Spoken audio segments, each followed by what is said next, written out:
Voilà, des syndicalistes aujourd'hui à Koulouba, ils sont de la CSTM et de la CTDM. Et avec le chef de l'État, ils ont parlé de la situation sociopolitique et sécuritaire du pays.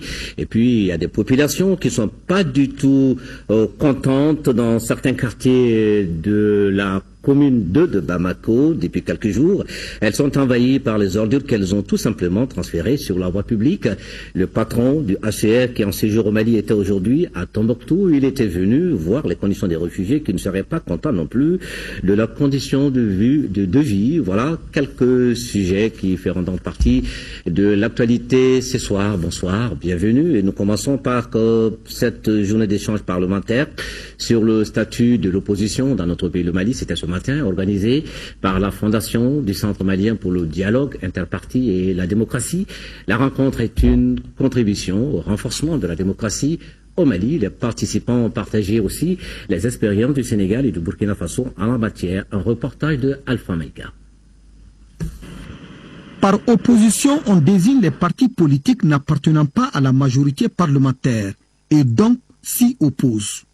Ce statut d'opposition, c'est le sujet autour duquel sont réunis les hommes et femmes d'horizons politiques différents. Une initiative de la Fondation CMDID. Le rôle de l'opposition est primordial en démocratie.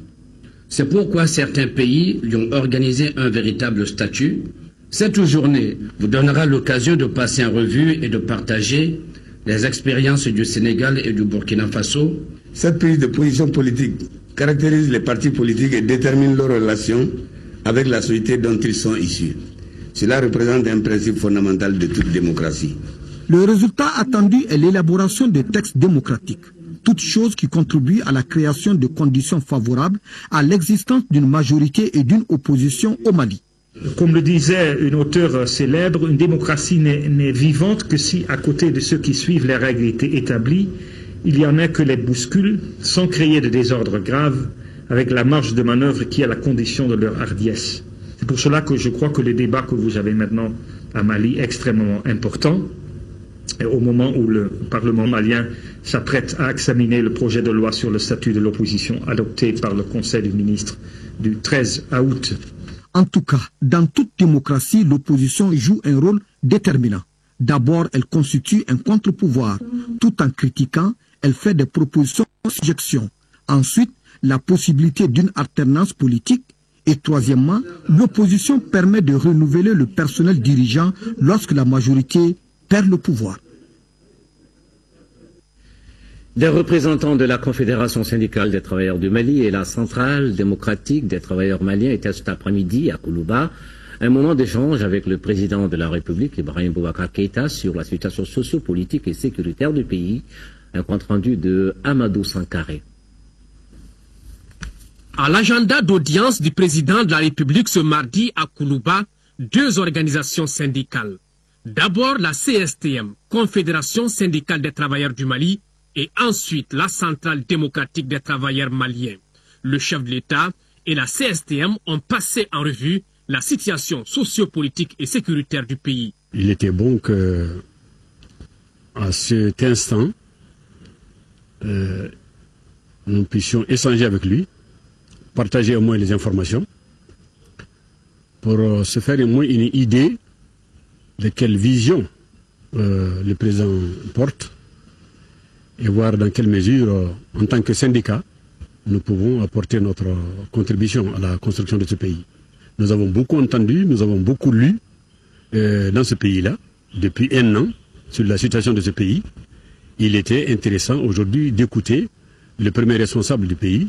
Avec la deuxième organisation syndicale, la CDTM, il a été également question de la vie de la nation. Nous avons retenu de l'invitation du président de la République et de ses interventions et des idées très fortes pour ce qui concerne la vie de notre nation.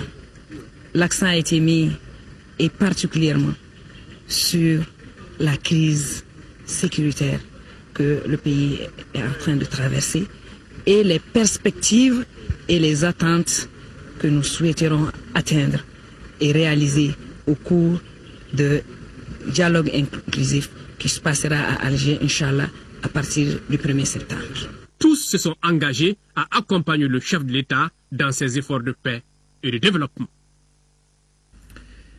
Place de la République, les députés ont voté hier le projet de loi modificative de l'ordonnance 2013-021 PRM de 3 décembre 2013 portant loi de finances de l'exercice 2014.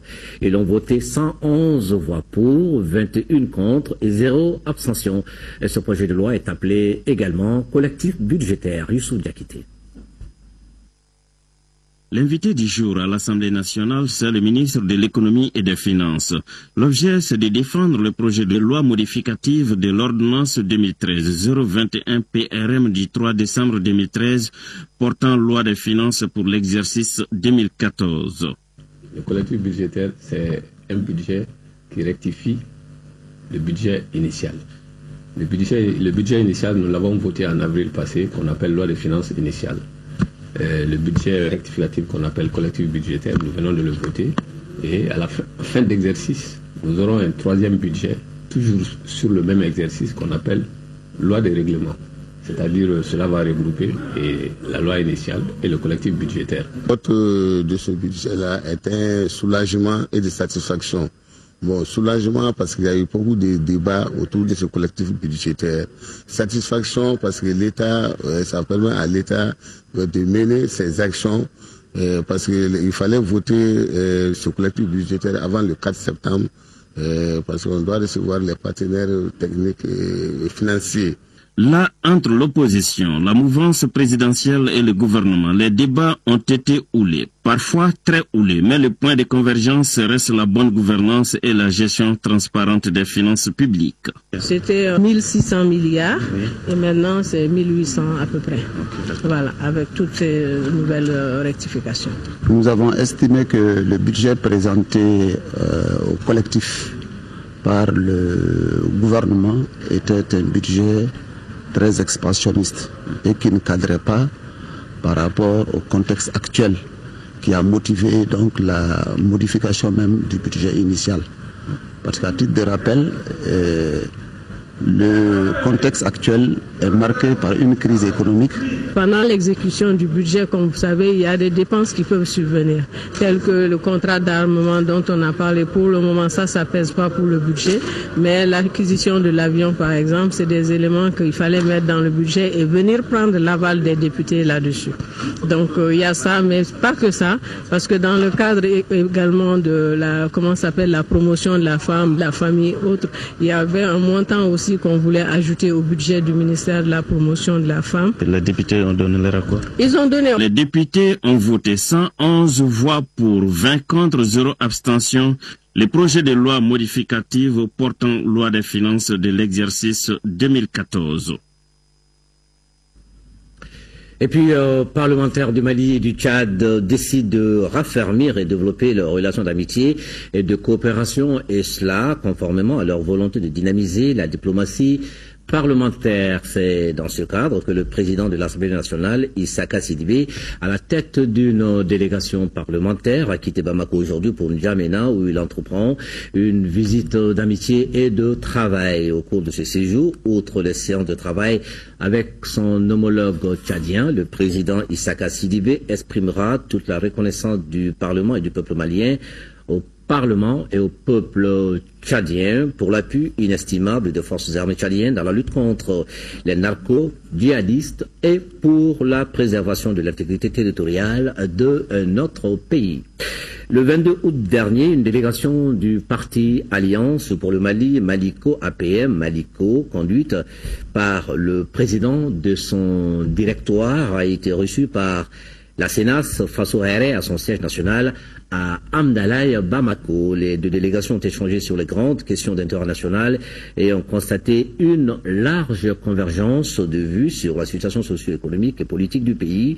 Les deux parties ont convenu d'approfondir leurs relations en vue de construire un partenariat fécond, ouvert aux partis et aux forces sociales, partageant les mêmes valeurs de patriotisme et d'engagement démocratique, ainsi que les mêmes ambitions de progrès pour toutes les composantes du peuple malien.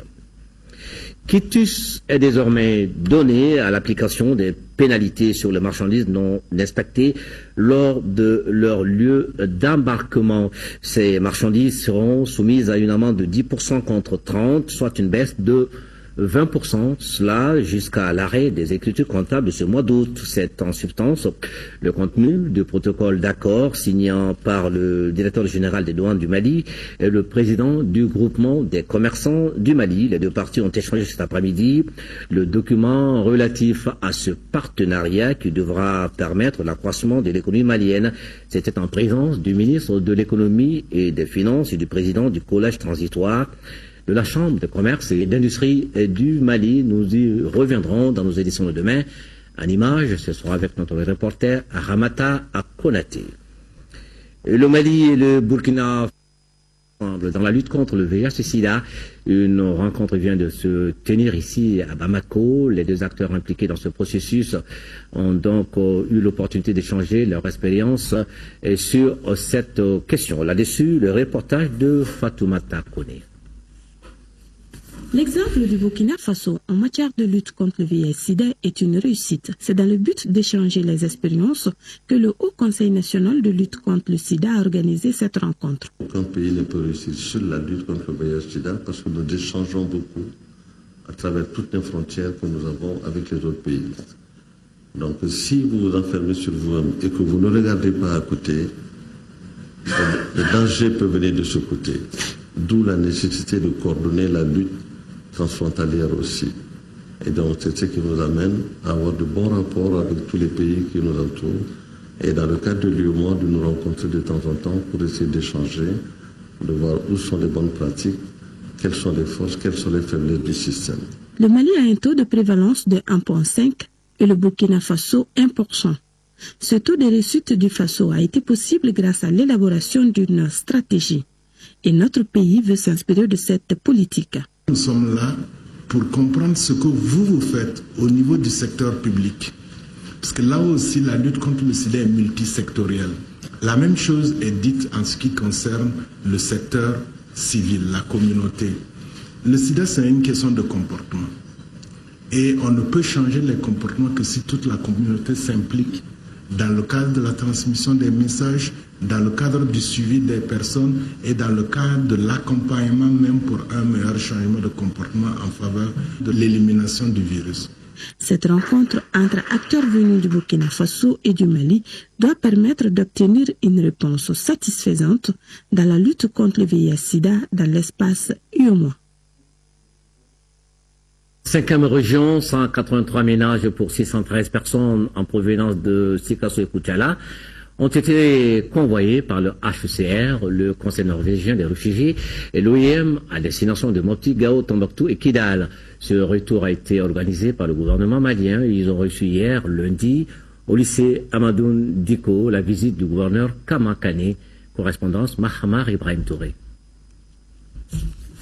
Le gouvernement malien, avec l'appui des partenaires INHCR, OIM et NRC, vient d'organiser le retour de 183 ménages pour 613 personnes déplacées du Nord en provenance de Sikasso et Koutiala à destination de Mopti, Gao, Tombouctou et Kidal. Accueillis au lycée Amadoun Diko de Sévaré, ils ont reçu la visite du chef de l'exécutif régional. Ceci était un bon signe. C'est le signe d'abord du retour de la sécurité, mais aussi le signe du retour de la paix dans ces régions. Je souhaite très sincèrement que cette sécurité et cette paix se consolident. Je voudrais profiter de l'occasion pour remercier les populations de Sikasso qui les ont accueillis, qui les ont hébergés, qui les ont assistés, mais remercier surtout nos partenaires. Ces ménages vulnérables ont reçu du HCR 5 kits.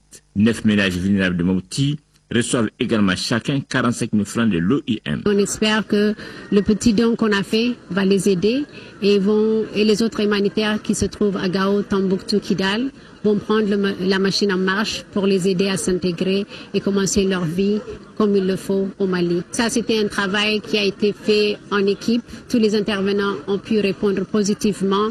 Les 174 autres ménages à bord de 12 cars continuent sur Tombouctou, Gao et Kidal avec l'assistance des partenaires. Le projet d'appui aux jeunes entrepreneurs de Tombouctou vient de doter plus de 1000 jeunes en kit agricole et en kit de savonnerie d'un montant de près de 20 millions de francs CFA. Ces équipements permettront aux bénéficiaires d'améliorer leur rendement. Un reportage de Yéya Tandina. Des kits pour la production agricole, d'autres pour la savonnerie. Ce don d'une valeur de 20 millions de francs CFA rentre dans le cadre du projet d'appui aux jeunes entrepreneurs, Pajnieta, mise en œuvre dans la région de Tombouctou par l'ONG AMSS, Association malienne pour la survie au Sahel. Ce projet a pour objectif de faire environ 1100 jeunes ruraux des entrepreneurs. Ce projet financé par l'USAID à travers un consortium piloté par IDC et mis en œuvre dans la région de Tombouctou par AMSS vient renforcer les efforts du gouvernement en matière de promotion d'emploi, une façon efficace de lutter contre la pauvreté et la délinquance juvénile. C'est le lieu pour moi d'inviter les 1121 jeunes, notamment 530 femmes, qui doivent bénéficier de ces kits afin d'avoir des activités régénératives de revenus. En fait, AMSS, il faut le dire, n'est pas à sa première intervention dans notre région dans l'emploi des jeunes et surtout l'emploi des jeunes ruraux. Donc c'est le lieu d'inviter les uns et les autres, notamment les femmes, de démontrer que la formation qu'elles viennent de recevoir les permettra, j'en suis sûr, d'être des modèles d'entrepreneurs dans notre région. La présente donation, précédée d'une formation, concerne 2 AGR, activités génératrices de revenus, à savoir l'agriculture et la savonnerie. Les bénéficiaires se sont réjouis de cet appui qui leur permettra de mieux rentabiliser leurs activités. Ségou qui abrite depuis hier les assises sur le projet de texte de création des agents de développement régional. La rencontre qui regroupe les responsables des collectivités des régions du Mali, du district de Bamako, ainsi que les responsables administratifs examine une série de textes et de décrets. Nous retrouvons le reportage de Candesila. Ségou vise à doter les conseils régionaux des agences de développement. Ces agences, dont les projets de texte ont été soumis aux participants, vont permettre d'impulser une dynamique de développement régional et local aux entités, collectivités décentralisées. Les agences sont des instruments qui sont placés dans les régions pour travailler avec les élus, avec les services de l'État, pour voir comment on peut adapter l'effort du développement aux réalités de chaque région du Mali. Et c'est pour ça que nous travaillons avec le ministère chargé de la planification et de l'aménagement du territoire, parce que le développement sur l'ensemble du territoire, c'est un effort de l'État, mais c'est un effort aussi des régions. Durant 2 jours, les participants échangeront sur une série de lois se rapportant, entre autres, à la création, l'organisation et le fonctionnement des établissements publics, la création des agences de développement, son organisation et ses modalités de fonctionnement. Pour le ministre de la Planification, de l'Aménagement du territoire et de la population, la rencontre de Ségou est une volonté des autorités d'apporter les orientations nécessaires au processus de décentralisation. La décentralisation est un axe majeur de la stratégie de l'État. Elle a permis l'émergence des collectivités territoriales qui sont devenues des acteurs importants du développement, d'abord en tant qu'espace de participation des citoyens et ensuite en tant que maître d'ouvrage pour la réalisation des infrastructures socio-économiques. Malgré ces avancées, la véritable dynamique de développement régional et local attendue de la décentralisation ne s'est pas encore produite. Auparavant, le commissaire au développement institutionnel, Lassine Boiré, avait changé les motivations de la rencontre. Il a rencontré au projet de texte avant son adoption.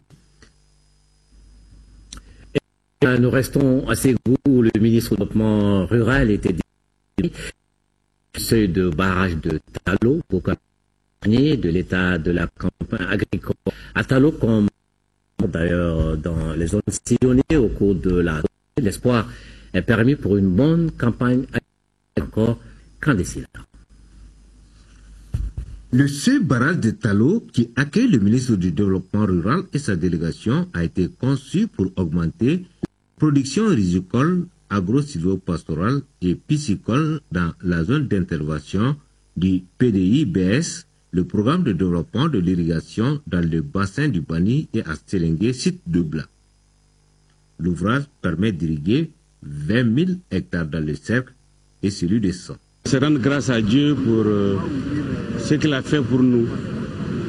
Autant de terre, autant d'eau, mais surtout remercier les différents gouvernements du Mali pour avoir vu juste que la contrainte fondamentale au développement de l'agriculture, c'est la maîtrise de l'eau. Pour cette campagne agricole 2014-2015, la mise en valeur a concerné un peu plus de 12 868 hectares dans les plaines de Woloni visitées par le ministre et de Tunga. Ici, partout dans le pays, la campagne agricole se déroule normalement et les potentialités réconfortent davantage le ministre dans sa vision que l'agriculture, voire le secteur rural, est l'un des atouts majeurs sur lesquels le Mali peut compter pour son développement. Pour ce que nous avons observé à l'office du Niger et le système Bani, je pense que et le Mali, mais surtout le développement rural, devrait se concentrer fondamentalement vraiment sur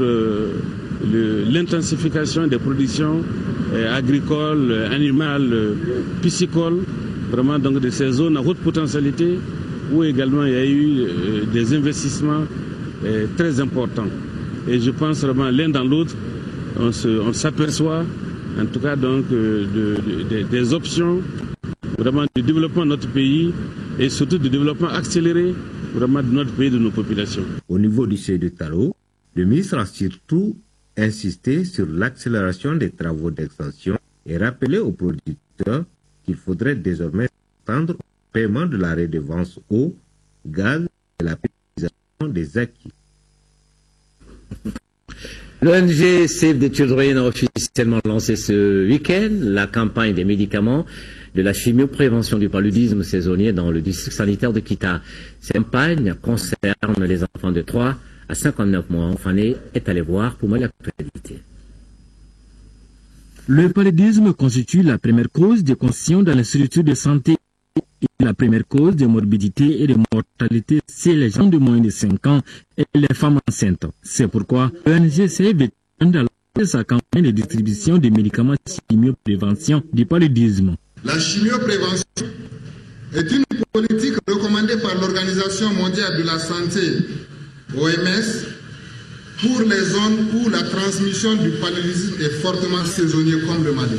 Les enquêtes préliminaires ont démontré que cette stratégie permet de réduire considérablement l'incidence du paludisme chez les enfants. La campagne de chimioprévention du paludisme saisonnier se déroulera chaque mois d'août à novembre, et cela durant 5 jours, à la même période. Elle est basée sur l'administration de molécules au niveau des centres fixes, et les agents de santé assureront à travers le porte une couverture maximum de tous les enfants. Le préfet du cercle de Kita a rassuré quant à l'accompagnement des autorités locales du cercle. Je lance à toutes les autorités ici présentes de faire de cette campagne la leur, afin qu'il y ait plus de rigueur dans la gestion des intrants et beaucoup d'engagement pour l'obtention d'une plus grande couverture de la population par l'activité. Les responsables de l'ONG Save the Children et de l'USAID ont visité les 16 communes de Maganyambougou à Kita. La cérémonie de lancement a pris fin par les animations folkloriques. Nous vous le disions, le haut commissaire des Nations Unies pour les réfugiés, le ministre de la Solidarité, de l'Action humanitaire et de la construction du Nord était à Tombouctou ce matin. Ce voyage avait pour objectif de faire le point avec les familles rapatriées de la région qui connaissent aujourd'hui de réels problèmes de réinsertion. En attendant donc le reportage complet de nos envoyés spéciaux, Aoui Touré et Aruna Diarra, nous écoutons ici à leur micro le commissaire des Nations Unies pour les réfugiés et le ministre de la Solidarité, de l'Action humanitaire et de la reconstruction sur le sens de cette visite. Nous les écoutons. Aujourd'hui, nous avons vu encore dans un processus qui n'est pas organisé, parce que pour le moment c'est un processus spontané. On a vu que les Maliens veulent revenir au Mali et on a vu qu'il y a encore beaucoup de difficultés. Alors on va travailler ensemble avec le gouvernement, le peuple malien, nos amis du système des Nations Unies, de la société civile. On va travailler, on va faire de notre mieux pour contribuer au succès de ce chemin vers la paix, la sécurité, la prospérité que je désire profondément et que le peuple malien mérite. Nous avons écouté les familles de rapatriés, mais aussi les familles de retournés. Nous avons écouté les communautés. Ce qui ressort de tout ça, l'impatience, disons, de se réinsérer. Il y a eu beaucoup de retours volontaires de différents lieux, de différentes destinations où ces familles sont allées se réfugier. Et il y a eu dans l'accueil des prises en charge qui ont eu plus ou moins de bonheur. C'était lié au fait que tout ça n'était pas organisé. Maintenant, nous avons, depuis la signature des accords avec le Niger, nous avons entamé le processus retour organisé massif. Et ce processus va se faire très rapidement pour le Niger. Pour le Burkina, où nous sommes en signature de l'accord tripartite, et la Mauritanie, où nous sommes aussi en attente de signature de l'accord tripartite, cela va une fois que les accords tripartites sont signés. Voilà le reportage complet de nos envoyés spéciaux à Nadia dans nos éditions de demain. Quand les ordures provoquent des scènes de guérilla urbaine se passent en commune 2 du district où, depuis la fermeture temporaire du dépôt de Médine, les ordures envahissent les familles face à envahissent les populations alors pas du tout contentes ont manifesté leur. Elles ont tout simplement décidé de déverser les ordures sur les artères. La suite, rues bloquées, circulation perturbée, usagers angoissés et différents acteurs, gouvernement, la responsabilité. En attendant, le mal est encore là. Notre équipe de reportage est allée voir Ibrahim. Commune 2 du district de Bamako, nous sommes au cœur de la capitale malienne. L'image paraît insolite. Des tas d'ordures sont déversés au beau milieu du goudron. Un acte des populations, elle dénonce la non-évacuation des ordures ménagères par les collectivités. La commune D a du mal à déposer les déchets puisqu'il n'y a pas un dépôt de transit à côté de l'école de Medina Koura. Et puis c'est une école. Donc l'endroit est plein de déchets, ce qui a motivé cela. La population, je leur demande tout simplement que nous les comprenons. Nous les comprenons et nous sommes avec eux. Qu'ils nous comprennent aussi, qu'ils sachent que le dépôt de transfert ne relève pas de la commune 2, mais dans la gestion districtale. Que le marché de Solo Traoré ne relève pas de la commune 2, mais dans la gestion de la mairie du district de Bamako. Mais nous sommes avec eux, nous faisons avec eux, qu'ils se calment. Tout cela ne sera qu'un mauvais souvenir un jour. On va les ramasser. C'est un peu normal, mais de toute manière. Donc ils nous bloquent, nous, bon, on a des trucs à faire aussi. La situation inquiète. Les autorités municipales entendent agir très vite.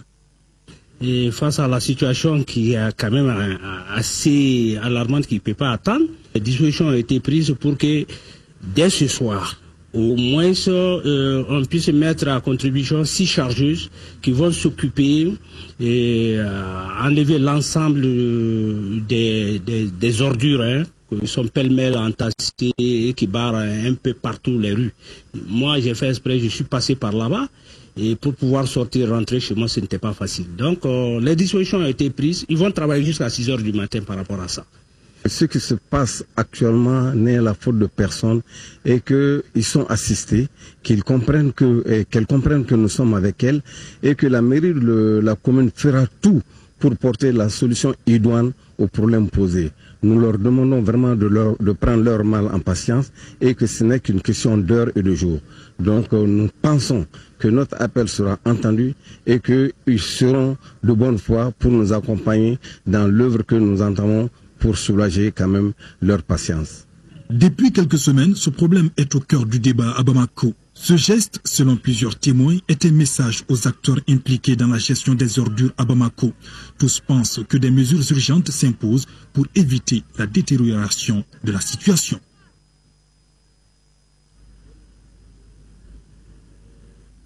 Et voilà. On se calme, parole de responsable, les dispositions seront prises. La problématique de l'immigration était au centre d'une causerie, débat ce week-end au centre Amadou en Pateba. Ici à Bamako, à Missira, les participants venus nombreux ont été suffisamment édifiés sur les risques que comporte l'immigration irrégulière. Commentaire, Nouhou Sissoko. Au Mali, l'immigration irrégulière constitue de nos jours une préoccupation nationale. Les candidats à ce voyage, composés majoritairement de jeunes, comptent 52% de femmes selon les statistiques. Ces jeunes s'exposent à des dangers conduisant souvent à la mort dans le Sahara ou en mer. Il paraît que tu ne rentres même pas avec une bague pour que tu ne sois pas identifié. Tu rentres comme ça dans le bateau et ils vous envoient sur l'eau. Si ça se passe bien, tant mieux, mais si ça ne se passe pas bien, tout le monde meurt. Et puis en ce moment, il paraît en arrivant devant le fait accompli, beaucoup regrettent leur geste. Selon les chiffres, environ un tiers des Maliens vivent à l'extérieur et contribuent au développement du pays par la réalisation de services sociaux de base. Après 9 ans aux États-Unis, j'ai payé un champ et j'ai des difficultés d'avoir le financement pour mettre en valeur le terrain que j'ai. Et c'est à une trentaine de kilomètres de Bamako. Et Dieu seul sait comment je me bats pour survivre. Nos parents qui ont été, effectivement, comme certains l'ont dit, c'est le travail qui les cherchait. Mais ce n'est plus le cas aujourd'hui. Les Français même ont un grand problème de chômage où ils ont du mal à s'en sortir. Les responsables du ministère des Maliens de l'extérieur présents à la rencontre ont attiré l'attention du public sur les risques de l'immigration irrégulière. À un mois du départ des pèlerins sur les lieux saints de l'islam, la commission d'organisation du pèlerinage de la filière privée a rencontré ce matin à la maison du Hajj la presse nationale. Et c'était pour faire le point de disposition arrêté par le secteur privé malien pour le bon déroulement du pèlerinage 2014. Un reportage de Abdurrahman Maïga. Pour la campagne de pèlerinage 2014, toutes les dispositions sont prises pour son bon déroulement par la commission d'organisation du Hajj de la filière privée. C'est pour informer l'opinion publique nationale et internationale que la présente conférence de presse vient d'être organisée par les responsables de la commission. Objectif, faire un état des lieux et des démarches entreprises par cette filière pour la réussite de la campagne 2014. Nous allions effectivement commencer notre programme le 9 septembre, du 9 au 18 septembre, avec un retour qui commencerait à partir du 9 octobre. Nous prévoyons de faire 11 vols au départ de Bamako-Sénou pour Médine directement. Aujourd'hui, toutes les dispositions sont prises, les agences qui voyagent avec nous ont déjà acté et je pense que tout se passerait dans les meilleures des choses. Les dispositions, que ce soit les dotations et la partie malienne et la partie saoudienne, tout est en nos possessions. Donc c'était un avion portugais et donc vraiment tout est fait. Au cours de ces face-à-face, plusieurs sujets ont été évoqués.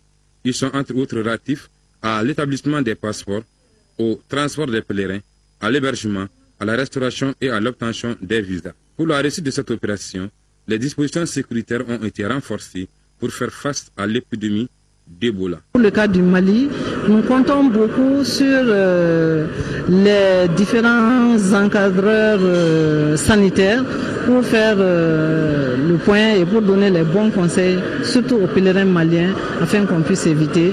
Et cela se fait en plus des dispositions prises par le ministère de la Santé au niveau du Mali. Et comme ça, d'ici le départ, le cadre de concertation du Hajj se fera le devoir de prendre les dispositions afin d'éviter aux pèlerins maliens ces différents désagréments.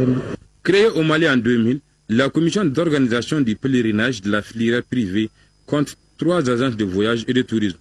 Pour cette année 2014, elle a un quota de 8000 pèlerins qui seront acheminés sur les lieux saints de l'islam à travers 2 compagnies de transport. Vacances citoyennes, l'État de Diabali en 4e région a connu son épilogue pendant 2 semaines. Plus de 400 jeunes ont été mobilisés pour des actions citoyennes. Récit de nos envoyés spéciaux, Alpha Maïga, Gaussou Touré. C'est bien l'émission Maxi Vacances dans toutes ses couleurs. Une ambiance qui a servi de cadre pour marquer la fin des vacances citoyennes pour ce qui est de l'étape de Diabali dans la région de Ségou. Au total, plus de 400 jeunes ont été mobilisés pour la construction de cette partie de l'édifice national.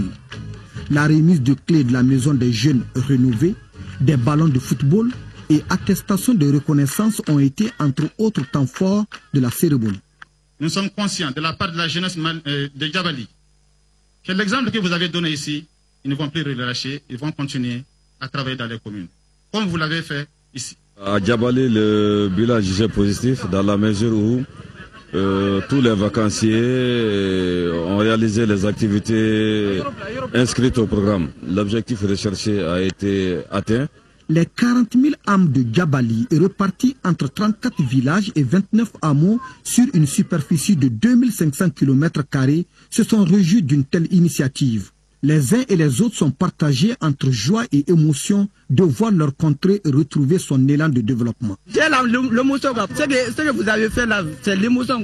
Vraiment, on ne savait pas que notre maison d'hygiène puisse construire comme ça. L'arrivée des jeunes ne nous a porté aucun préjudice.